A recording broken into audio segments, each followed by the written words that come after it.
ನಮಸ್ತೆ ವೀಕ್ಷಕರೇ, ಜಬರ್ದಸ್ತ್ ಅಡಿಗೆಗೆ ಸ್ವಾಗತ. ಇವತ್ತು ನಾವು ತುಂಬಾ ಸಾಫ್ಟ್ ಆಗಿರೋ ಮೃದುವಾಗಿರುವ ಚಪಾತಿ ಯಾವ ತರ ಮಾಡೋದು ಅಂತ ನೋಡೋಣ. ಮನೇಲೇನೆ ತುಂಬಾ ಟೇಸ್ಟಿ ಆಗಿರೋ ಚಪಾತಿ ಯಾವ ತರ ಮಾಡೋದು ಅಂತ ಇವತ್ತು ನಾವು ನೋಡೋಣ.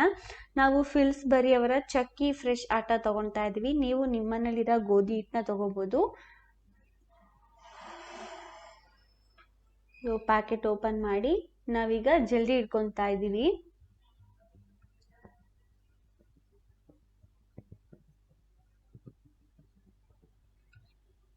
ತುಂಬಾ ಕ್ಲೀನ್ ಆಗಿದೆ, ಏನು ಕಸ ಏನು ಇಲ್ಲ, ಹುಳ ಆಗ್ಲಿ ಏನು ಇಲ್ಲ, ತುಂಬಾ ಕ್ಲೀನ್ ಆಗಿದೆ. ನಾವು ರುಚಿಗೆ ತಕ್ಕಷ್ಟು ಉಪ್ಪು ಮತ್ತು ಎಣ್ಣೆ ಹಾಕೊಂತಾ ಇದೀವಿ, 2 ಟೇಬಲ್ ಸ್ಪೂನು. ಆಮೇಲೆ ಒಂದ್ ಸ್ವಲ್ಪ ನೀರ್ ಹಾಕೊಂಡು ಕಲ್ಸ್ಕೊಂತಾ ಇದೀವಿ. ಚಪಾತಿ ಹಿಟ್ಟು ಯಾವಾಗ್ಲೂ ಕೂಡ ತುಂಬಾ ಗಟ್ಟಿಯಾಗಾಗ್ಲಿ ತುಂಬಾ ಮೃದುವಾಗ್ಲಿ ಅಂದ್ರೆ ಕೈ ಗಂಟ ತರ ಆಗ್ಲಿ ಆ ತರ ಕಲ್ಸ್ಕೋಬಾರ್ದು. ಸ್ವಲ್ಪ ಸಾಫ್ಟ್ ಆಗಿರ್ಬೇಕಷ್ಟೇ.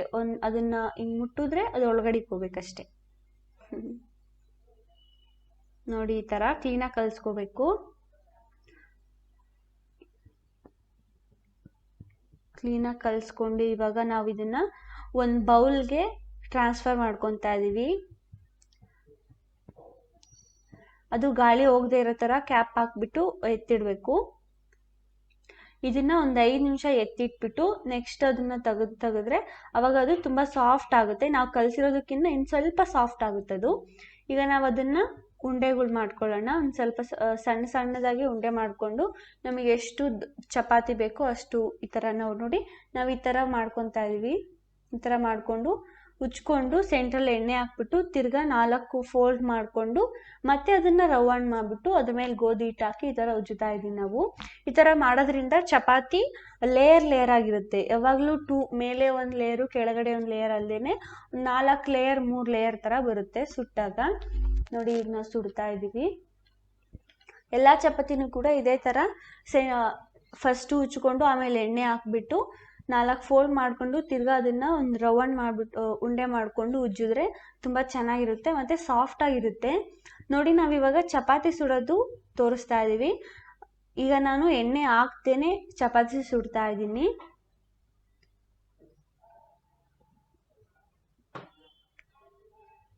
ಸೊ ಯಾರಿಗೆ ಎಣ್ಣೆ ತಿನ್ನೋದು ಇಷ್ಟ ಇರಲ್ಲ, ಆಯಿಲಿ ಫುಡ್ ತಿನ್ನೋಕೆ ಇಷ್ಟ ಇರಲ್ಲ ಅನ್ನೋರು ಕೂಡ ನೀವು ಈ ತರ ಚಪಾತಿ ಇದು ಮಾಡ್ಕೋಬಹುದು.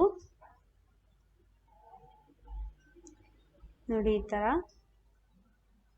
ಈಗ ನಾನು ಆಯಿಲ್ ಹಾಕಿ ಸುಡ್ತಾ ಇದ್ದೀನಿ. ಆಯಿಲ್ ಹಾಕಿದ್ರೆ ಈ ತರ ಬರುತ್ತೆ ಚಪಾತಿ.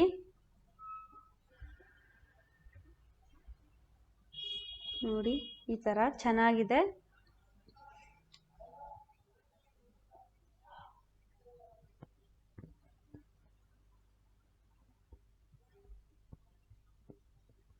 ಎಲ್ಲಾ ಚಪಾತಿನೂ ಕೂಡ ಅದೇ ತರ ಸೆಂಟ್ರಲ್ ಎಣ್ಣೆ ಹಾಕ್ಬಿಟ್ಟು 4 ಫೋಲ್ಡ್ ಮಾಡ್ಕೊಂಡು ಮತ್ತೆ ಒಂದು ಉಂಡೆ ಮಾಡ್ಕೊಂಡು ತಿರ್ಗಾ ಉಜ್ಜಿದಾಗ ಚಪಾತಿನ ಉಜ್ಜಿದಾಗ ಅವಾಗ ತುಂಬಾ ಚೆನ್ನಾಗಿರುತ್ತೆ. ಲೇಯರ್ ಬರ್ತಾ ಇರುತ್ತೆ. ತಿನ್ಬೇಕಾದ್ರೆ ನಾವು 3 ಫಿಂಗರ್ಸ್ ಅಲ್ಲೇ ಚಪಾತಿನ ಬೈಟ್ ಮಾಡ್ಬೋದು. ತುಂಬಾ healthy and smoothie, softy etcetera. ನೋಡಿ, ಈ ತರ ಒಂದು ಚಪಾತಿ ಸುಡ್ತಾ ಇದ್ದೀನಿ ಎಣ್ಣೆ ಹಾಕಿವಾಗ.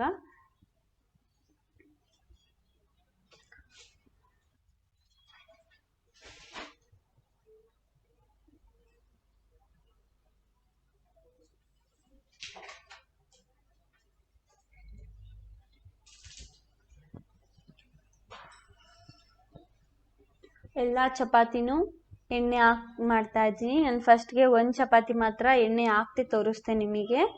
ಎಣ್ಣೆ ಹಾಕ್ತಿಲೇ ಚಪಾತಿ ಯಾವ ಥರ ಇರುತ್ತೆ, ಎಣ್ಣೆ ಹಾಕಿ ಚಪಾತಿ ಯಾವ ಥರ ಇರುತ್ತೆ. ಬಟ್ ಎರಡಕ್ಕೂ ಡಿಫ್ರೆನ್ಸ್ ಏನಿರಲ್ಲ, ಎರಡೂ ಒಂದೇ ಥರ ಇರುತ್ತೆ. ಎಣ್ಣೆ ಹಾಕಿದ್ರೂ ಒಂದೇ ಥರ ಇರುತ್ತೆ, ಎಣ್ಣೆ ಹಾಕ್ಲಿಲ್ಲ ಅಂದ್ರೂ ಒಂದೇ ಥರ ಇರುತ್ತೆ ಚಪಾತಿ. ತುಂಬ ಸಾಫ್ಟಾಗಿ ತುಂಬ ಮೆತ್ತಗಿದೆ ಚಪಾತಿ. ಹೋಟೆಲಲ್ಲಿ ಕೊಡ್ತಾರಲ್ವ ಅದಕ್ಕಿನ್ನ ಸಖತ್ತಾಗಿದೆ ಚಪಾತಿ ಮಾತ್ರ.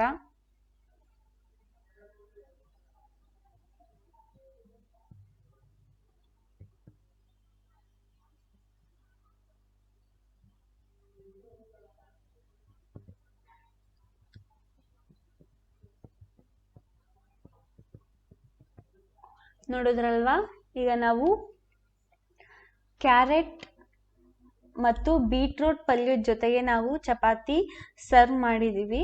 ತುಂಬ ಚೆನ್ನಾಗಿದೆ. ನಾವು ಸರ್ವ್ ಮಾಡ್ಕೊಂಡು ತಿಂತಾ ಇದ್ದೀವಿ ನೋಡಿ. ತುಂಬ ಟೇಸ್ಟಿಯಾಗಿದೆ ಆ್ಯಂಡ್ ತುಂಬ ಸಾಫ್ಟ್ ಆಗಿದೆ. 3 ಫಿಂಗರ್ಸಲ್ಲೇ ನಾವು ಚಪಾತಿನ ಇದು ಮಾಡಿಬಿಡ್ಬೋದು.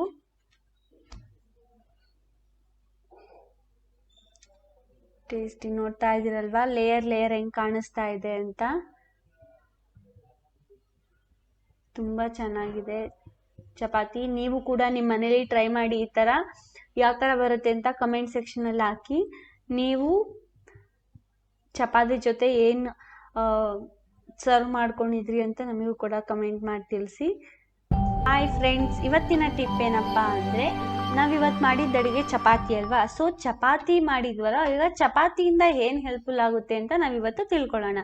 ನಾವು ಚಪಾತಿ ತಿನ್ನೋದ್ರಿಂದ ನಮ್ಮ ಬಾಡಿಲಿರೋ ಹಿಮೋಗ್ಲೋಬಿನು ಯಾವಾಗಲೂ ಕೂಡ ಒಂದು ಲೆವೆಲ್ ಮೇಂಟೈನ್ ಮಾಡ್ತಾ ಇರುತ್ತೆ. ನಾರ್ಮಲ್ ಹಿಮೋಗ್ಲೋಬಿನ್ ಲೆವೆಲ್ನ ಮೇಂಟೈನ್ ಮಾಡ್ತಾ ಇರುತ್ತೆ ಚಪಾತಿ. ಮತ್ತು ಇದು ಡೈಜೆಸ್ಟ್ ಆಗೋದಕ್ಕೆ ತುಂಬ ಹೆಲ್ಪ್ಫುಲ್ ಆಗುತ್ತೆ ಚಪಾತಿ. ಅದಕ್ಕೆ ಡಯಟಲ್ಲೆಲ್ಲ ಒಂದು ಚಪಾತಿ ಇಟ್ಕೋಬೇಕು ಅಂತಾರಲ್ವಾ. ಸೊ ಅದಕ್ಕೇನೆ ಇದು ಚಪಾತಿ ತುಂಬ ಚೆನ್ನಾಗಿ ಡೈಜೆಸ್ಟ್ ಆಗುತ್ತೆ. ಸೊ ಯಾರಾದರೂ ಡಯಟ್ ಮಾಡಂಗಿದ್ರೆ ಡೈಲಿ ಒಂದು ಚಪಾತಿ, ಡೈಲಿ ಎಲ್ಲ ಮೀಲಲ್ಲಿ ಒಂದು ಚಪಾತಿ ಇರಬೇಕು ಅಂತ ಹೇಳ್ತಾರಲ್ವ. ಸೊ ಅದಕ್ಕೆ ಇದು ಡೈಜೆಸ್ಟ್ ಚೆನ್ನಾಗಾಗುತ್ತೆ ಮತ್ತು ನಮ್ಮ ಹಿಮೋಗ್ಲೋಬಿನ್ ಲೆವೆಲ್ಲು ನಾರ್ಮಲ್ ಆಗಿ ಮೇಂಟೈನ್ ಮಾಡುತ್ತೆ. ಸೊ ನೋಡೋದಲ್ವಾ ವೀಕ್ಷಕರೇ, ನಮ್ಮ ಜಬರ್ದಸ್ತ್ ಅಡುಗೆಯಲ್ಲಿ ಇವತ್ತು ಮಾಡಿದ ನಾವು ರೆಸಿಪಿ ಚಪಾತಿ. ನಿಮಗೇನು ಅನ್ನಿಸ್ತು ಅಂತ ಕೆಳಗಡೆ ಕಮೆಂಟ್ ಮಾಡಿ. ನಿಮಗೆ ಈ ವಿಡಿಯೋ ಇಷ್ಟ ಆದರೆ ಲೈಕ್ ಮಾಡಿ, ನಿಮ್ಮ ಫ್ರೆಂಡ್ಸ್ಗೂ ಶೇರ್ ಮಾಡಿ. Thanks for watching. Please subscribe our channel and press the bell icon. Bye bye.